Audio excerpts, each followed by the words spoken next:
नमस्ते। Galaxy group of science विषय biology धोरण 12 चैप्टर नंबर 2 सपुष्पी वनस्पति में लिंगी प्रजनन। तो अत्यार सुधी आपणे शुं अभ्यास कर्यो तो कि नर पुष्प विषे संपूर्ण माहिती लीधी प्लस मादा पुष्प विषे संपूर्ण माहिती लीधी छेक जन्युओ सुधीनी। हवे आपणे वात करवानी छे परागनयन विषे के नर पुष्पनी परागरज होय ते मादा पुष्पना परागासन पर स्थापित थाय ए जे घटना होय तेमने परागनयन तरीके ओळखवामां आवे छे। के टूंकमां फलननी वात थई के आ एक नर पुष्पस आ मादा पुष्पस। तो नर पुष्पनी परागरज मादा पुष्पना परागासन पर स्थापित थवानी घटना जेमने परागनयन तरीके ओळखवामां आवे छे। हजी एक बार डेफिनेशन समझो। परागनयन एटले शुं तो कि आ नर पुष्पस आ मादा पुष्पस। तो नर पुष्पमांथी परागरज मादा पुष्पना परागासन पर स्थापित थवानी घटना जेमने परागनयन तरीके ओळखवामां आवे छे। तो परागनयन अलग अलग रीते 3 टाइपमां थतुं होय जेने पाठ पाड्या आपणे के पहलो टाइप स्वफलन, सेकंड टाइप गे इटेनोगेमी अने डिवाइड करजो बोलवामां गे इटेनोगेमी अने थर्ड टाइप परवश एटले के जेनोगेमी तरीके पण तेने ओळखवामां आवे छे। हजी एक बार स्वफलन, गे इटेनोगेमी अने परवश एटले के जेनोगेमी तरीके ओळखवामां आवे छे। आ 3 पार्टमां डिवाइड होय कि अलग अलग 3 रीते फलननी प्रोसेस एटले के परागनयननी प्रोसेस जोवा मळे छे। तो आपणे वात करीए आ टाइप 3 टाइप विषे समजवानी कोशिश करीए तो आ एक वनस्पति होय एटले के आ एक जमीननी सपाटी अने आ एक वनस्पति छे। आ वनस्पति पर आवेली शाखाओ अने एनी शाखा पर पुष्प होय आवी रीते।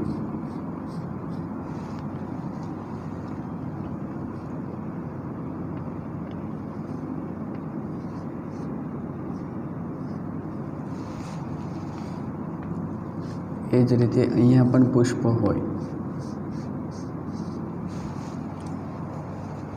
ए ज रीते अहींया पण एक आपणे आकृति दोरीए पछी एक साथे बधी टाइप आपणे अभ्यास करिए।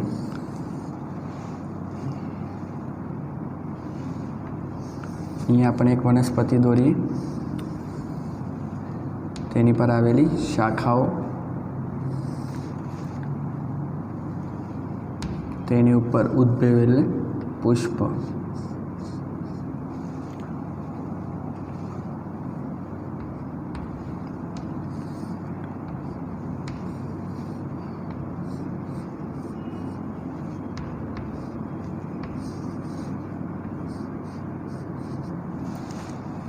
ए ज रीते अहींया आपणे 2 वनस्पति दौरशुं।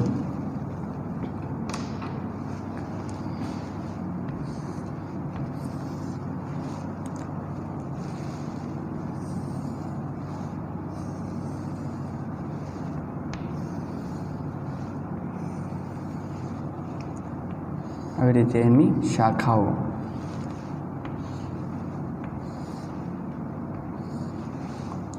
અને તેની પર આવેલ પુષ્પ।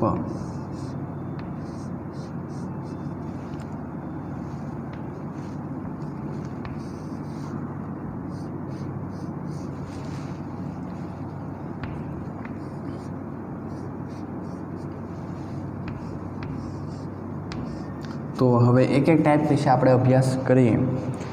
तो पहलो टाइप विषे आपणे अभ्यास करीए जेनुं नाम छे स्वफलन। जेवा नाम एवा काम। तो स्वफलन एटले शुं तो कि एक ज वनस्पतिनुं एक पुष्प एटले के आ पुष्पनी परागरज आ ज पुष्पना परागासन पर स्थापित थवानी घटना तेमने स्वफलन तरीके ओळखवामां आवे छे। तो आनो मतलब एम कि आ वनस्पति में जेटला पुष्पो उद्भवे ए बधाय द्विलिंगी पुष्पो छे। द्विलिंगी पुष्प अथवा उभयलिंगी पुष्प। तो नामकरण करिए कि द्विलिंगी पुष्प अथवा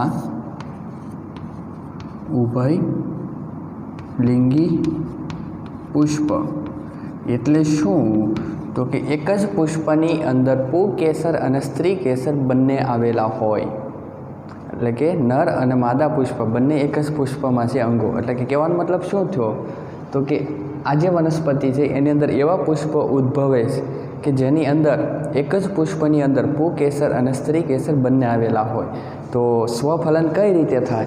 तो कि एक ज पुष्पनी परागरज तेज पुष्पना एटले के आ पुष्पनी परागरज आज पुष्पना परागासन पर स्थापित थवानी घटना जेमने स्वफलन तरीके ओळखवामां आवे छे।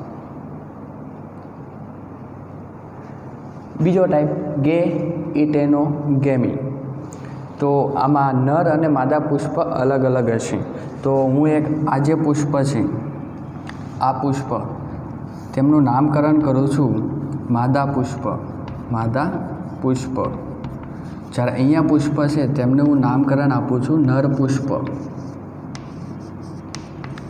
હવે સમજો ડેફિનેશન ગેએટેનોગેમીની કે એક જ વનસ્પતિ, અલગ અલગ નહીં, કેવી?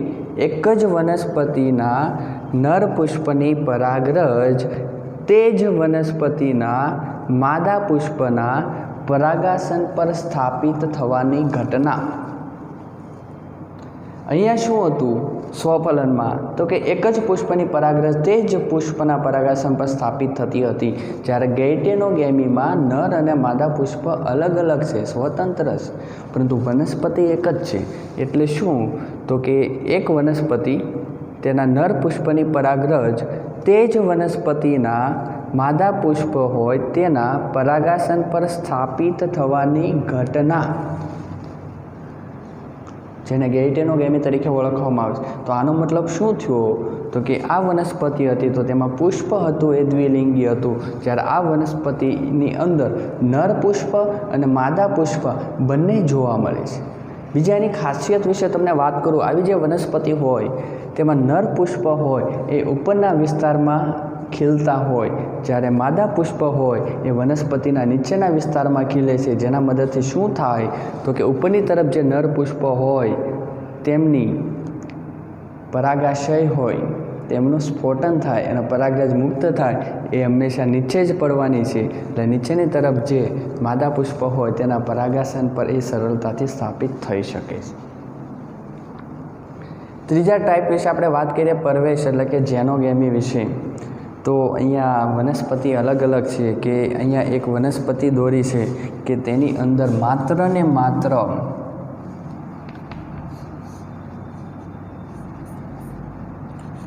नर पुष्प उत्पन्न थाय छे। आ वनस्पति में मात्र नर पुष्प उत्पन्न थाय छे, मादा पुष्प उत्पन्न थता नथी। ज्यारे अहींया एक वनस्पति दोरी है तेनी अंदर मात्र मादा पुष्प उत्पन्न थाय छे, नर पुष्प उत्पन्न थता नथी। एटले के मादा वनस्पति नर वनस्पति थई।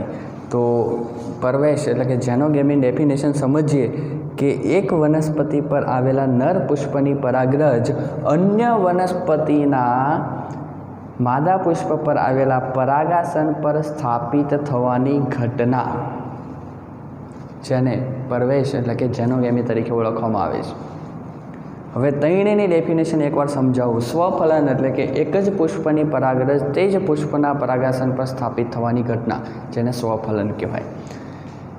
एक ज वनस्पति पर आवेला नर पुष्पनी परागरज ते ज वनस्पतिना अन्य पुष्प एटले के मादा पुष्पना परागासन पर स्थापित थवानी घटना जेमने गैएटेनोगेमी तरीके ओळखवामां आवे छे।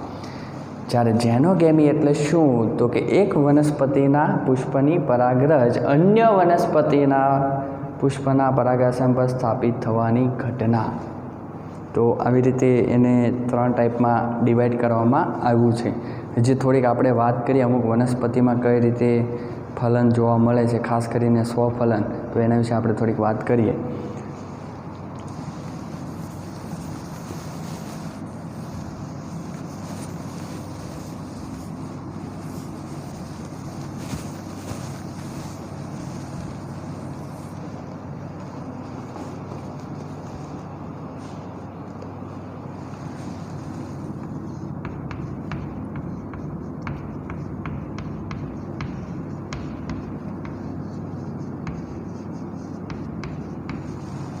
કોમેલિયા, અબુટી અને વાયોલા, આ 3 પ્રકારની વનસ્પતિ છે. એના વિશે આપણે સંયુક્ત રીતે વાત કરીએ કે એમાં સ્વફલન કઈ રીતે જોવા મળે છે.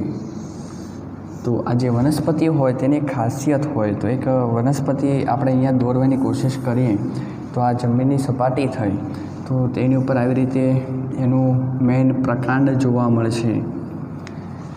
આ નીચે તરફની ડાળખીઓ છે, આ નીચે તરફની છે.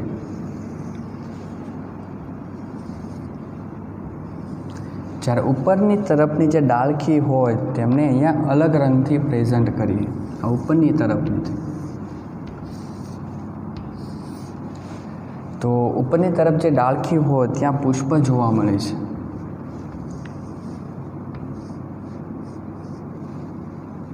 એક બે પુષ્પ આપણે દોરીએ.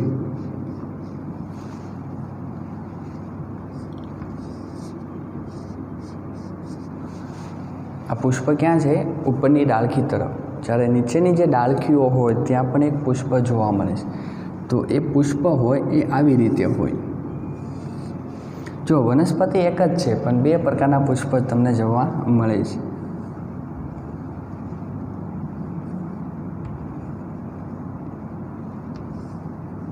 આવી રીતે વનસ્પતિ એક જ છે. કોની વાત છે? કોમેલિયા, અબોટી અને વાયોલા વિશે વાત કરું છું. સ્વફલન કઈ રીતે થાય. તો વનસ્પતિ એક જ છે, 2 પ્રકારની ડાળખીઓ, એક જમીન તરફની છે, નીચે તરફની, અને ઉપર તરફ પણ ડાળખીઓ હોય. તો જે ઉપર તરફ જે ડાળખીઓ હોય ત્યાં જે પુષ્પ ખીલે છે એ પુષ્પોને હવાઈ પુષ્પો તરીકે ઓળખવામાં આવે છે. જે નીચેની તરફ જમીનની સપાટી તરફ પુષ્પો ખીલે છે તેમને સમૃદ્ધ પુષ્પ તરીકે ઓળખવામાં આવે છે. તો કહેવાનો મતલબ એમ કે એક જ વનસ્પતિમાં 2 પ્રકારના પુષ્પ જોવા મળે છે, હવાઈ પુષ્પ અને સમૃદ્ધ પુષ્પ. બંનેનો તફાવત શું? તો કે હવાઈ પુષ્પ હોય તેનું પુષ્પ સર્જન જોવા મળે છે, એટલે કે ખીલે છે. તેની અંદર સ્ત્રી કેસર અથવા પુકેસર હોય એ તમે બહારથી જોઈ શકો છો. જ્યારે સમૃદ્ધ પુષ્પ હોય એ ક્યારેય પણ ખીલતા નથી, એટલે કે પેક જ હોય. એની અંદર સ્ત્રી કેસર અને પુકેસર બંને હોય જેને તમે બહારથી જોઈ શકતા નથી. તમારે પુષ્પને તોડવું પડે છે. તો આવી રીતે રચના થઈ. એક નોર્મલ ડાયાગ્રામ દ્વારા તમને સમજાવું સમૃદ્ધ પુષ્પ કેવું હોય. તો આવી રીતે તેની અંદર સ્ત્રી કેસર હોય,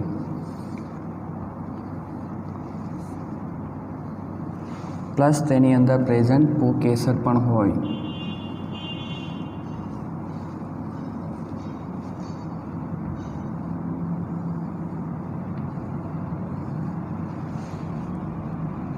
પણ આ જે આખું પુષ્પ હોય તે આવી રીતે આખું બંધ અવસ્થામાં હોય. આવી રીતે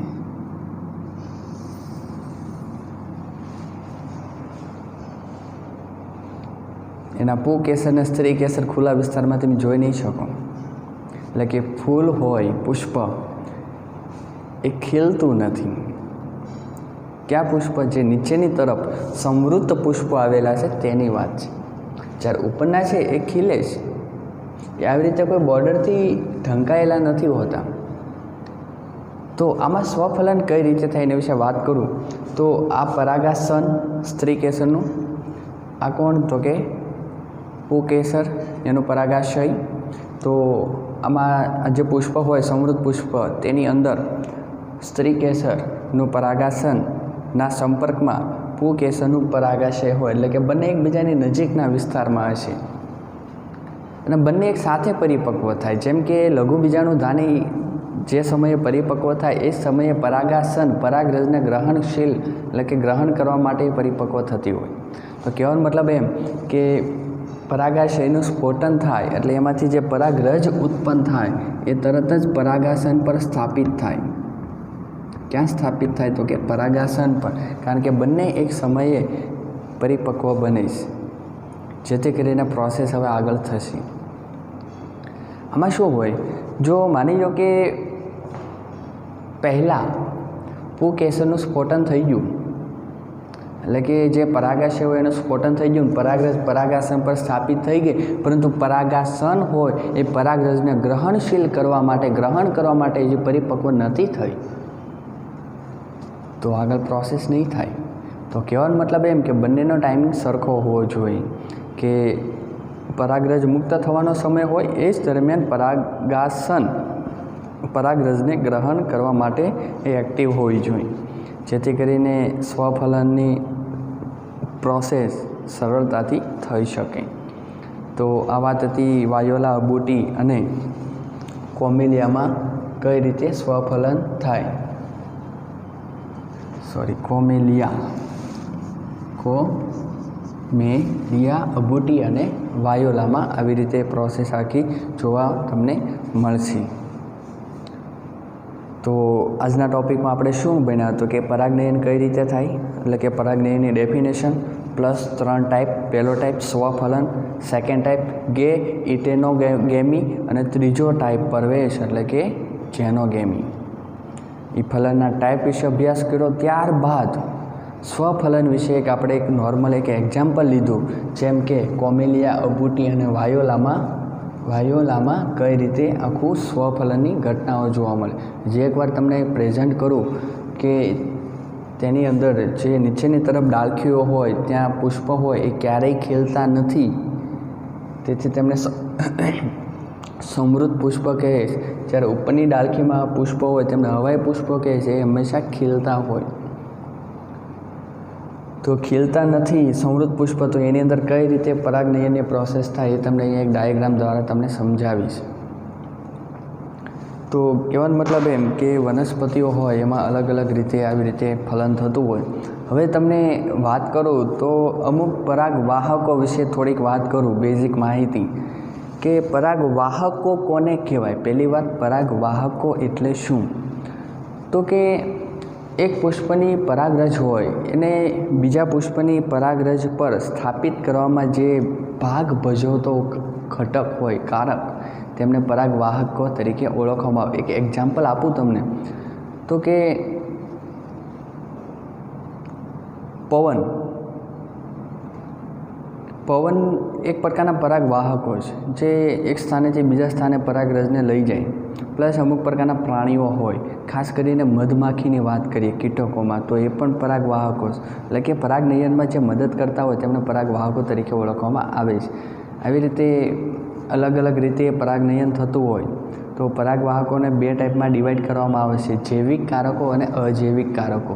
અજૈવિકમાં કોણ આવે તો કે પાણી અને પવન, જે જીવંત નથી છતાં પણ પરાગનયનમાં ભાગ ભજવે તેમને કહેવાય અજૈવિક. કોણ આવે તો કે પાણી અને પવન. જ્યારે જૈવિકમાં વાત કરીએ તો બધા પ્રકારના પ્રાણીઓનો તેમાં સમાવેશ થતો હોય, પ્લસ અમુક પ્રકારના કીટકો પણ ભાગ ભજવતા હોય. હવે પાણી દ્વારા પરાગનયન થાય છે એના વિશે હું થોડીક બેઝિક એમને તમને માહિતી આપું છું. યાદ રાખજો કે પાણી દ્વારા જે વનસ્પતિમાં પવન દ્વારા પરાગનયન થાય એના વિશે તમને માહિતી આપું. પવન દ્વારા પરાગનયન થતું હોય તો જે વનસ્પતિ અલગ અલગ વનસ્પતિમાં અલગ અલગ રીતે પરાગનયન થતું હોય. માની લો કે જે વનસ્પતિ પાણીમાં રહેતી હોય તેમાં પાણી દ્વારા થતું હોય, અમુકમાં કીટકો દ્વારા થતું હોય, અમુકમાં પક્ષીઓ દ્વારા પણ થતું હોય. તો આપણે વાત કરીએ પવન દ્વારા પરાગનયન વિશે. તો પવન દ્વારા જે વનસ્પતિમાં પરાગનયન થાય એ વનસ્પતિના પુષ્પની પરાગરજ હોય એ મોટી માત્રામાં પરાગરજ ઉત્પન્ન કરે, કારણ કે તેના વ્યય થવાની સંભાવના સૌથી વધારે. પ્લસ તેની પરાગરજ હોય તે હલકી હોય, પ્લસ શુષ્ક હોય, અને તેની એ ખાસ કરીને એ ચિકાસયુક્ત હોય, જેથી કરીને શું થાય એ સરળતાથી બીજા સાથે છોંટી જાય. બીજી વાત કરું તો શુષ્ક પ્લસ હળવી હોવાનું રીઝન શું તો કે પવનની ગતિ સાથે એ તેમાં ઉડી શકે, એટલે કે એની સાથે ભળી શકે. પ્લસ જ્યારે સ્ત્રી કેસરની વાત કરીએ આપણે તો એ ખાસ કરીને પીછાયુક્ત હોય, જેથી કરીને એ સરળતાથી પરાગરજ જો ઉડતી હોય તો એ એને કેપ્ચર કરી શકે. બીજી વાત પુંકેસરની વાત કરીએ તો પુષ્પ પર જે પુંકેસરો હોય એ બધા મુક્ત હોય, એટલે કે છૂટા હોય, જેથી કરીને પવનની ગતિમાં તેમાંથી કેસરમાંથી પરાગરજ સરળતાથી છૂટી પડી જાય. જેમ કે એક એક્ઝામ્પલ આપું તો કે મકાઈની વાત કરીએ તો મકાઈમાં તમે જે ઓલા રૂછડાઓ જોતા હશો તે એ બધા એના કેસરો દર્શાવેલા હોય. આવી રીતે મકાઈ હોય તો તેમાંથી આવી રીતે તમે જોયું છે ઘણીવાર, આ બધા તેના કેસરો હોય જે પવનની ગતિ સાથે સરળતાથી પરાગરજ મુક્ત કરી શકે. અને પવન દ્વારા જે વનસ્પતિમાં પરાગનયન થતું હોય એના સ્ત્રી કેસર પણ ખૂબ સંવેદનશીલ હોય જેથી પરાગરજને ગ્રહણ કરી શકે. તો આવી રીતે પવન દ્વારા પણ પરાગનયન થતું હોય. આગળના લેક્ચરમાં પાણી દ્વારા, ખાસ અગત્યનું પરાગનયન, વોટર દ્વારા પરાગનયન થાય એના વિશે અભ્યાસ કરશું. તો આજે આપણે એટલું રાખીએ. Thank you so much.